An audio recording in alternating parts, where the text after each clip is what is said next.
Are hand-wired amps better? That seems to be a very heated topic of debate within the guitar community. Some people believe there are very significant differences in the voicings of hand-wired amps, while others believe that a circuit doesn't care if it's hand-wired or not. They're going to perform as designed. Well, today we're going to put that question to the test. I have a 64 custom hand-wired Princeton Reverb and a regular 65 Princeton Reverb. We're going to test them between humbuckers and single coils and try to put an end to this debate once and for all.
So what is a hand-wired amp? Let's start with that question first. The big difference comes down to how the components are assembled in the amplifier.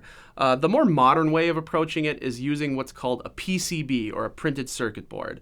Essentially, a computer does all of the assembling for the components. It makes it a lot more consistent, and it does help make the amp a little bit more affordable. Hand wiring, on the other side, takes all of those components and they are connected point to point by hand. It's a very labor-intensive process. But some people believe that some magic is produced when you do an amp by hand.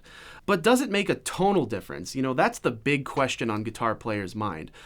You just heard humbuckers between both of them. I think there's some pretty significant differences. Let's go back to the ending chord of what I played there and listen to it again.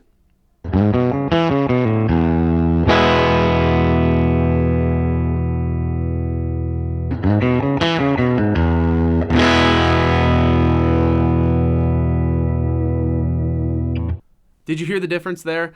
To me, the hand-wired amp really sounded a lot more open and unlocked, whereas the PCB amp sounded like it was holding something back. It sounded a little muffled to me, whereas the hand-wired Princeton just had that extra growl and that right balanced breakup. But what about single coil pickups? That's another very popular choice for guitars. Let's hear the difference with those.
Well, there you have it, folks. Two very similar amps with two completely different voices. They really demonstrate the tonal differences between what is built versus how it's built. My personal preference, I like the 64 custom hand-wired. I think the overdriven sound is super fat.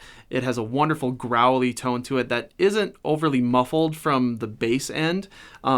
but I'm also not going to knock the 65 Princeton as well. It's what I have at home. I think if you're not that interested in the overdriven sounds, either would be a fantastic option. But if you really like that driving your speaker to the brink of breakup, really try this. Really try this and give it a consideration. I think it really would be worth the extra investment and bring you a lot more satisfactory tones in your arsenal. But it really wouldn't be a comparison video without your input. Which did you think sounded better? Did you even hear a difference between the two? Start a conversation in the comments. We'd love to hear your input on these. Also, while you're at it, give us a like or follow. Subscribe to us on YouTube if you feel so inclined. We'd really love the support. Until next time, my name's Vince. You have a great day.